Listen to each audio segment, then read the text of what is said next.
Olá, boa tarde. Bom dia, boa noite. Não sei que horário que vocês vão ver essa aula.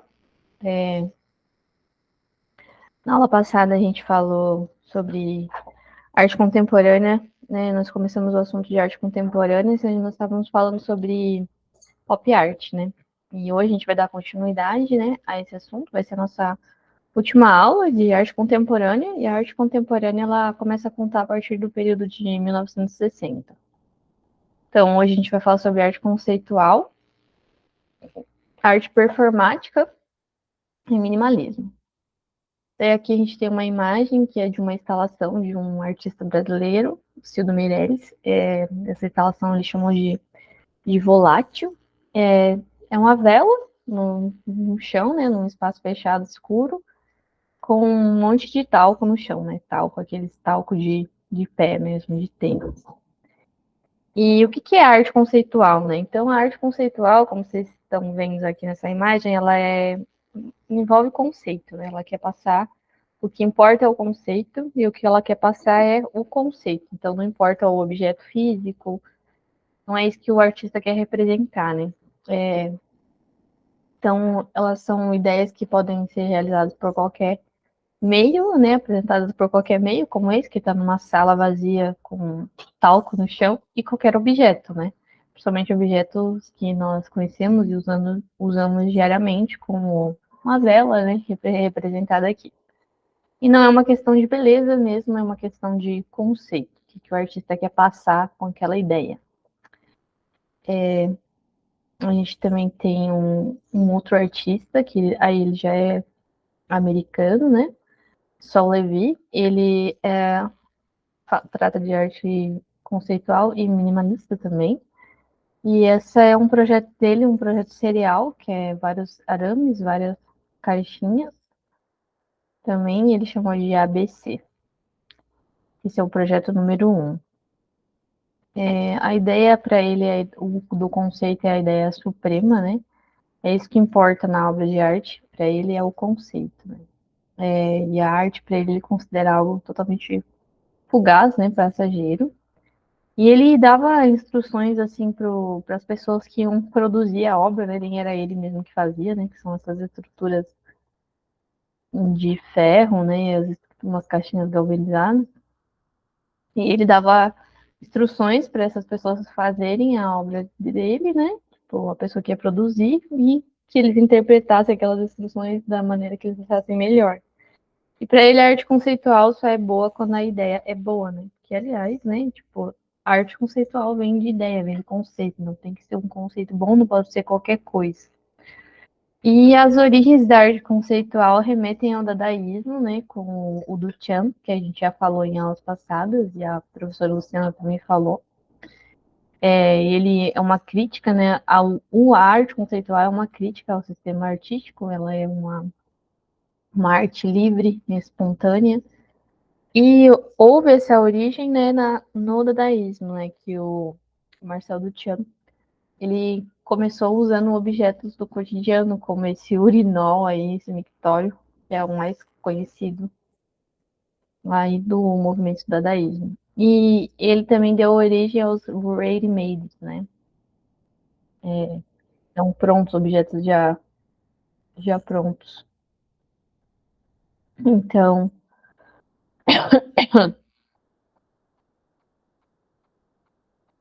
hum, não, tá certo. Pensei que eu tinha esquecido de iniciar a gravação. Ah, meu Deus.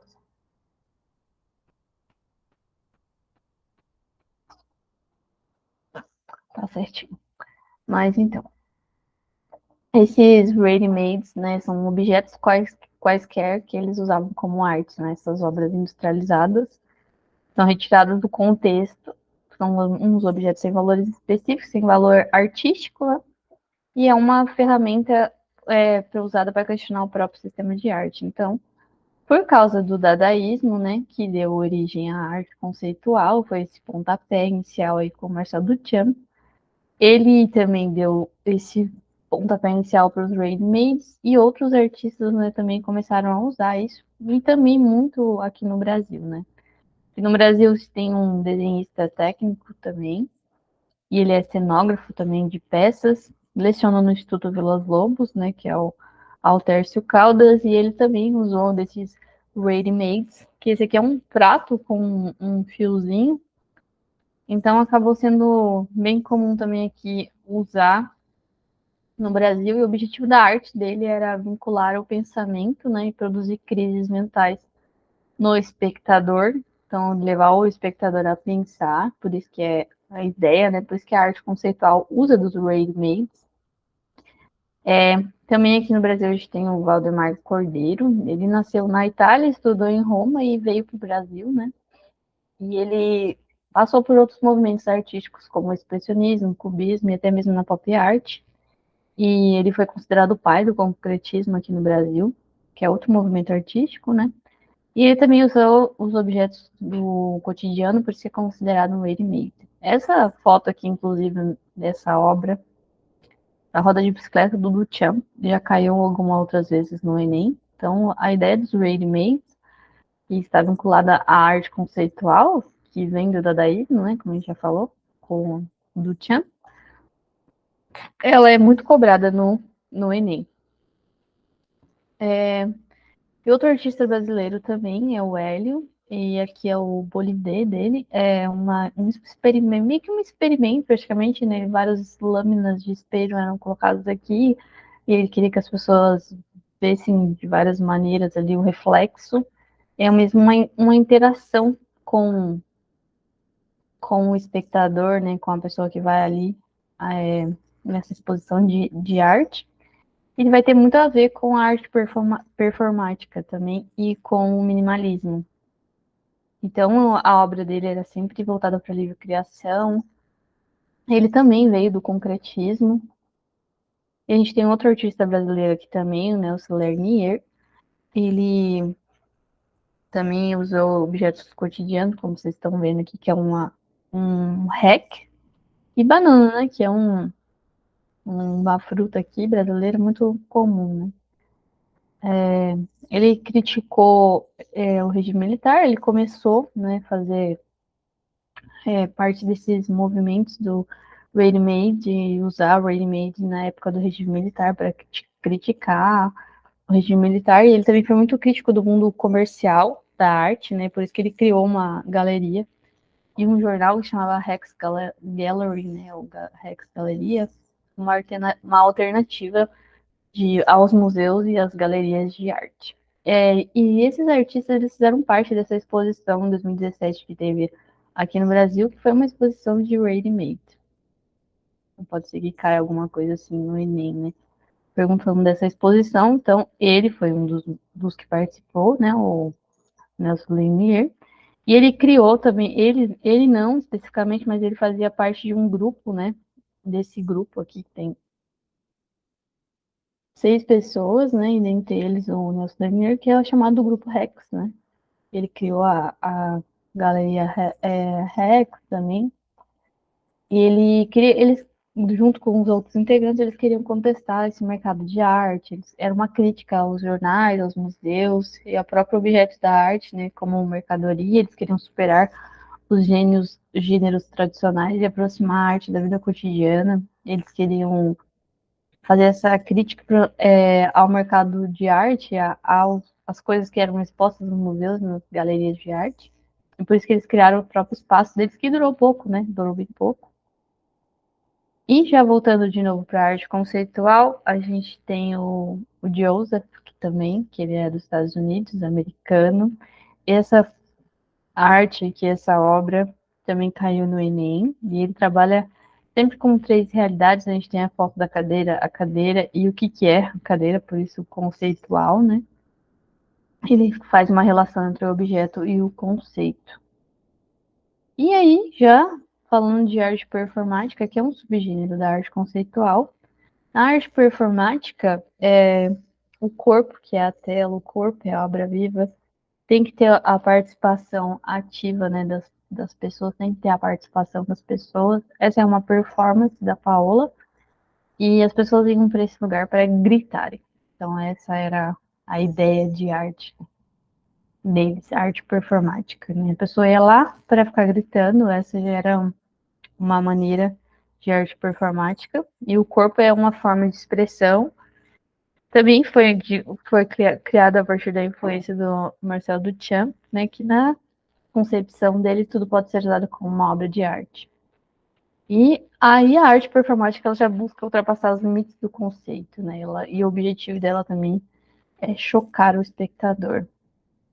A gente também tem a Marina Abramovic, ela nasceu lá na Sérvia e ela fez essa exposição que se chamou O Artista Está Presente em 2010 e ela ficou praticamente sentada 7 horas ali, que foi o tempo máximo que ela conseguiu nessa cadeira, frente aos espectadores, né, as pessoas que iam lá assistir a obra, interagir com a obra. Alguns aguentaram ficar todo esse tempo com ela também, 7 horas, outros não, outros começavam a chorar, falaram que tiveram experiências assim inimagináveis, que eles não imaginavam que ia ser daquela maneira. Só o fato de estar, que foi uma experiência profunda de ficar ali olhando para o artista horas e horas.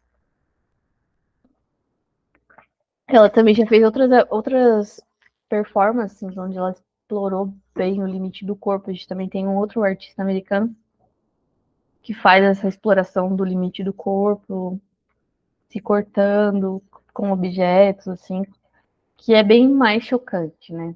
E as pessoas vão até o lugar mesmo para interagir com o artista. Essa que é a arte, é essa interação, como aqui nessa exposição da Paola, essa arte da Paola, que as pessoas foram lá para gritar.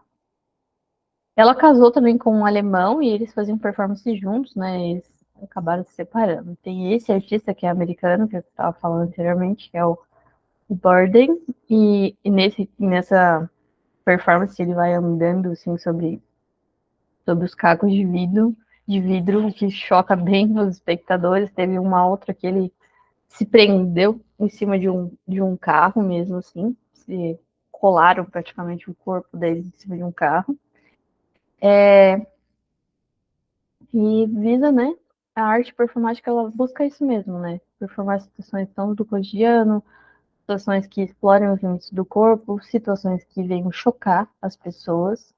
Também a gente tem o body art, que ele também faz, pintando o corpo, com tintas escuras, assim, deixam todo marcado. E o body art também é considerado uma arte performática, assim como body painting. É um método, na verdade, de performance, né? Tá? O body painting, né? Conta aquelas pinturas no corpo, que é mais tradicional. E o body art não só associado à pintura no corpo. E tudo é um gênero, né? Um método dentro da arte performática. Né?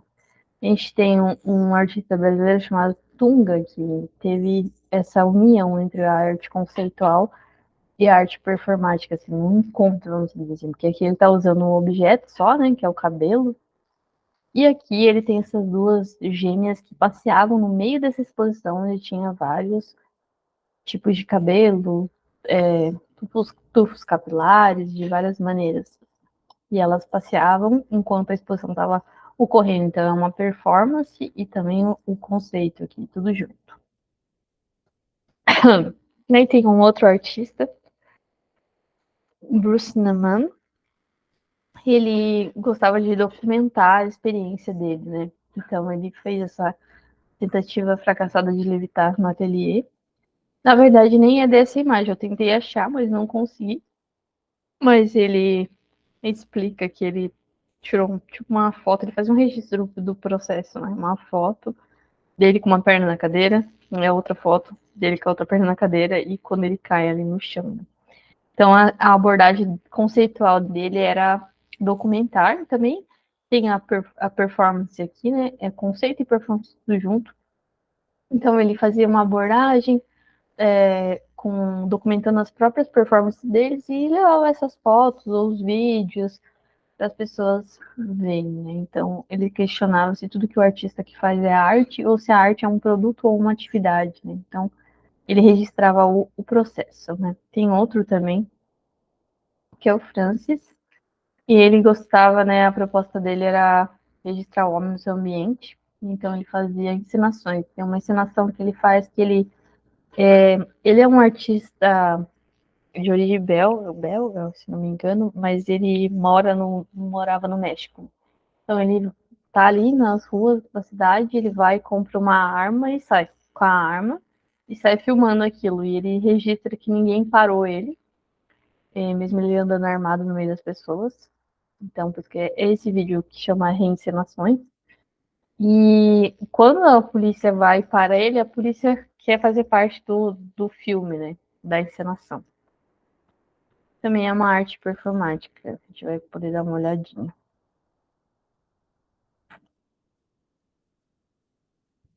Novembro de 2000.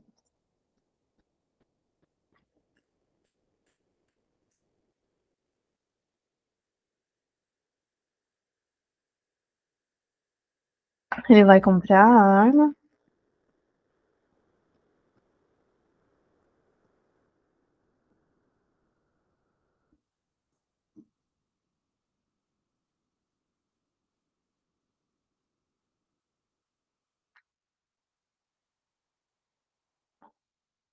Então essa era a experiência, né? A performance. E ele sai andando e ninguém nota que ele tá armado.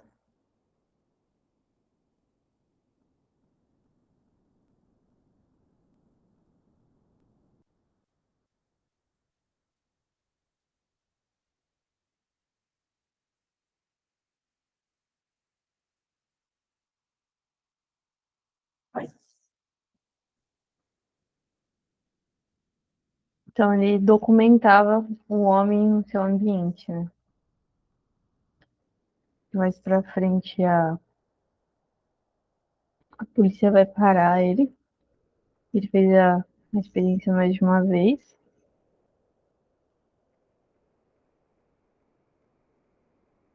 Aqui, a polícia para ele. E depois ele conta que a polícia quis até participar da encenação. Vocês podem dar uma olhada, né, nesse vídeo também. Bora lá. E agora vamos passar para o minimalismo, né? Então, antes de passar para o minimalismo, só recapitulando, né?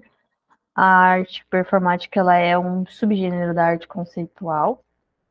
E as pessoas vão ou interagir com o artista, o objetivo é testar os limites do corpo, chocar também as pessoas que estão assistindo. O body art, né, que é colocar mesmo. Aqui no caso, ela só está visitando, né? As pessoas estão visitando ela na exposição. É que ele tá usando mesmo. E, lógico, né? Ela tá usando o corpo dela também, porque ela tá presente, mas aqui ele tá colocando o corpo dele em movimento, né? Então é considerado um método de performance. Aqui ele usou, um artista brasileiro usou os dois tipos, né? Usou o conceito e usou também as meninas atuando, né? Na exposição dele. E a gente tem um outro tipo de performance que é quando a pessoa grava, né? O artista que gravou e expõe as suas atividades, registra o processo e tem a própria atuação do artista. Né? E no minimalismo, né? Ele é uma resposta, né? Ao movimento do pop art, né? Que tinha uma cultura de consumo, retratava uma cultura de consumo na época, e buscava mais trazer uma contemplação reflexiva, né? Fugir dessa frivolidade vazia, né, do mundo, da parte do pop art que retratava o consumo. As influências do minimalismo vêm do surrealismo de André Breton, que era um psiquiatra. Na biografia dele tem ligações com o Partido Comunista Francês. Ele fez parte do movimento dadaísta, mas ele acabou deixando o dadaísmo para o surrealismo, que ele entendia o surrealismo como uma libertação. Teve muita influência, apesar de não ser psicanalista, mas uma influência do Freud, né, com a teoria freudiana. E para ele o surrealismo ele é um automatismo psíquico, né? É pensar livre, sem o controle da razão, excluir a preocupação estética ou moral Ele teve influência russa também no seu trabalho. E também outras influências do minimalismo foi o construtivismo russo, né? Que é uma arte assim sem significação simbólica, considera o efeito que o objeto produz no espectador e busca abolir a luz natural para colocar a luz fluorescente. Para eles era anônima e sem glória, né? É uma arte que não conecta com a vida porque não tem um significado oculto. Então, é uma arte que não quer dizer nada no minimalismo. A proposta, né, é uma relação como há na arte performática, as obras só estão vivas quando o espectador está presente na sala. Então, quando a pessoa também não está ali, é para ver, contemplar aquela obra, interagir com a obra, então aquela obra está morta, precisa da interação da pessoa, do espectador. A proposta do minimalismo é não ter um significado mesmo, não ter nada que a pessoa vá além, que a pessoa venha interpretar a obra, não requer nenhum conhecimento especializado por parte do espectador, não tem uma alegoria, não tem uma história. Para eles, o mundo é 90% acaso e acidente, e assim deve ter a obra, então o objetivo deles era simplificar o trabalho. Né? Então, eles também são eles se contrapõem ao movimento do expressionismo, que ali no expressionismo abstrato, a própria pincelada queria comunicar alguma coisa, e para eles os expressionistas são muito presentes em sua obra, então o minimalismo ele não quer ter nada que remeta ao artista, a quem fez aquela obra. Então não tem uma proposta subjetiva, nem de remeter ao artista mesmo. Elas não podem ser tratadas. Então, houve uma discussão assim em relação ao nome, né, se ia chamar de objeto, se ia chamar de escultura, mas eles não queriam que chamasse de escultura porque eles entendem que a escultura, tipo, por exemplo, as esculturas gregas são uma arte da ilusão, porque alguém trabalhou naquilo para transformar aquela representação, seja do homem que está sendo representado pela escultura, seja do objeto, então aquilo é uma ilusão, não é a realidade.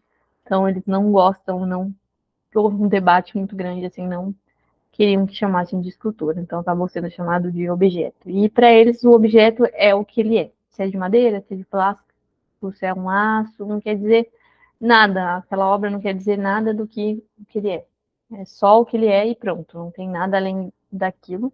Então é uma obra fria, mecânica, são produtos industriais, produtos do dia a dia, como eu mencionei, são obras livres de expressão pessoal, subjetiva ou autoral, eles não querem que remeta ao autor, não querem que a obra passe uma mensagem, e o espectador tem que estar ali, presente, para lidar com o objeto na sua frente, desvinculado do criador, né, do autor daquela obra. Então, a gente teve o Donald Judd, que é um dos mais conhecidos artistas do minimalismo. E aí eles têm essa obra dele muito famosa, que é a chamada Sem Título, em 1972. Ele também trabalhou com o expressionismo abstrato, e para ele o minimalismo não sugere nada, não significa nada, então não precisa ter detalhes, não precisa ter absolutamente nada que remeta ao artista.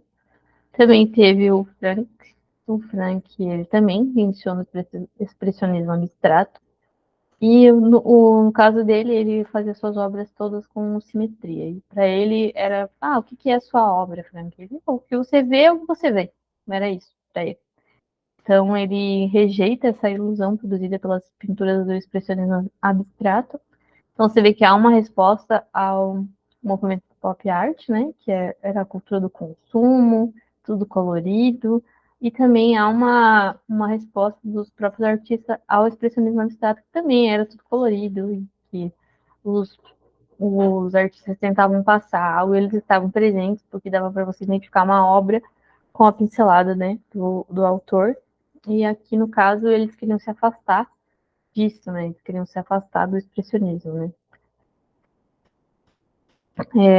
O Frank, ele fazia tudo com planejamento e com base no pensamento racional. Então, ele planejava suas obras, fazia o cálculo de como ia ser cada curva, cada linha.